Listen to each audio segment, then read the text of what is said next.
নির্বাচন কমিশন বিষয়ে আমরা আমাদের বিষয়টা জানিয়েছি, আমাদের যেটা অভিজ্ঞতা।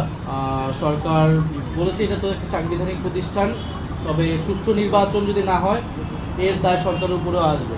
ফলে এই বিষয়টা তারা গুরুত্ব সহকারে দেখবে, যাতে সুষ্ঠু নির্বাচনের জন্য, লেভেল প্লেইং ফিল্ডের জন্য, নিরপেক্ষ একটা পরিবেশ তৈরি করার জন্য যা যা করণীয় তারা সরকারের পক্ষ থেকে সেটা নিশ্চিত করবে। জুলাই সনদের বিষয়ে তারা বলেছে যে আমাদেরকে তারা স্বাক্ষর করার জন্য আহ্বান জানিয়েছে এবং আমাদের বিষয়গুলো তারা বিবেচনা করবে। ঐক্যমত্য কমিশন সুপারিশ দিলে তারা উপদেষ্টা পরিষদ এইটা সিদ্ধান্ত নেবে। আইন উপদেষ্টা আমাদেরকে বলেছেন যে তত্ত্বাবধায়ক সরকারের না, বরং তত্ত্বাবধায়ক সরকারের মতো যাতে আচরণ করে, অর্থাৎ নিরপেক্ষভাবে, সেই বিষয়ে বলা হয়েছে।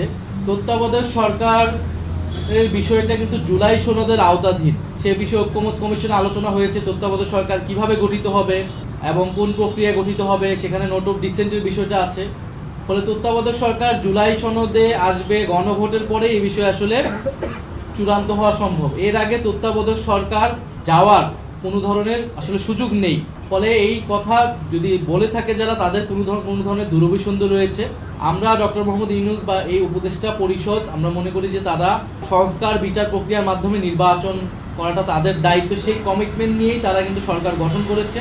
তবে তাদের বিরুদ্ধে যে অভিযোগগুলো আছে সেই অভিযোগগুলো যাতে তারা বিবেচনা করে নিজেদেরকে পুনর্গঠন করে নেয়, উপদেষ্টা পরিষদের দক্ষতা যাতে বৃদ্ধি করা হয় সে বিষয়ে আমরা বলেছি। ছাত্র উপদেষ্টাদের বিষয়ে যেটা বারবার বলা হয়, তারা কোনো দলের প্রতিনিধি হিসেবে কিন্তু সরকারে নেই, গণ অভ্যুত্থানের প্রতিনিধি হিসেবে সরকারে রয়েছে। ফলে অন্য উপদেষ্টারা যেরকম, ছাত্র উপদেষ্টারাও সেরকম।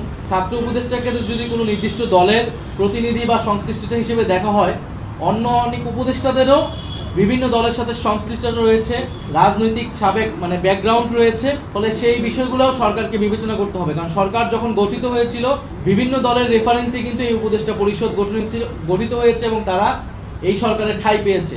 ফলে উপদেষ্টা পরিষদ পুনর্গঠন করতে হলে শুধু ছাত্র উপদেষ্টা নয়, অন্য যে উপদেষ্টাগুলো রয়েছে, আমরা প্রধান উপদেষ্টার কাছে সেই নামগুলো আমরা বলেছি যে কারা কারা কোন কোন দলের সাথে সংশ্লিষ্টতা রয়েছে বা প্রশাসনের ভাগ বাটোয়ারার সাথে জড়িত আছে। ফলে সার্বিকভাবে এটা বিবেচনা করতে হবে।